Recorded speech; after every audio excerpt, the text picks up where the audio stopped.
ఆదిలాబాద్ జిల్లాలో సీజనల్ వ్యాధులతో ప్రజలు బాధపడుతున్నారు అంటూ బీఆర్ఎస్ మాజీ మంత్రి జోగు రామన్ ఆరోపించారు.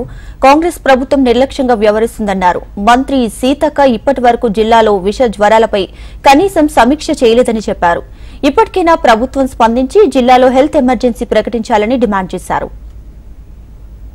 ఏ మన్యానికి వెళ్ళినా, ఏ ఆదివాసీ గూడకి వెళ్ళినా, ఏ పట్టణంలో ఏ ఇంటికి వెళ్ళినా ఆ రకంగా మొత్తం విజృంభించడం జరిగింది. అందుకొరకే మేము ఈ ప్రభుత్వాన్ని డిమాండ్ చేస్తా ఉన్నాం. ఎందుకు మీరు ఇంత వైద్యంపై నిర్లక్ష్యం చేస్తా ఉన్నారు? ఆదిలాబాద్ జిల్లాలో ఇప్పటికే కనీసం అంటే ఒక 150 మందికి డెంగ్యూ నిర్ధారణ అయింది, మలేరియా అనేక మందికి నిర్ధారణ అయింది. ఏ ఇంటికి వెళ్ళినా విష జ్వరాలు మొత్తం ప్రబలిపోతా ఉన్నాయి. కనీసం ఇప్పటిదాకా ఈ జిల్లా ఇన్ఛార్జి మంత్రిగా ఉండి ఒక ఆదివాసీ బిడ్డనని చెప్పి గొప్పలు చెప్తారు. ఈ రోజు వరకు ఆరోగ్యం పైన ఒక రివ్యూ లేదు, ఒక పర్యటన లేదు. కేవలం అధికారిక ప్రోగ్రాంలు ఉంటే మంత్రులు ఇంకెవరు వస్తే తప్ప సీతక్క ఇక్కడ కనబడదు. మరి సీతక్క తెలుసు కదా, ములుగులో పుట్టినవు, ములుగు బిడ్డవు.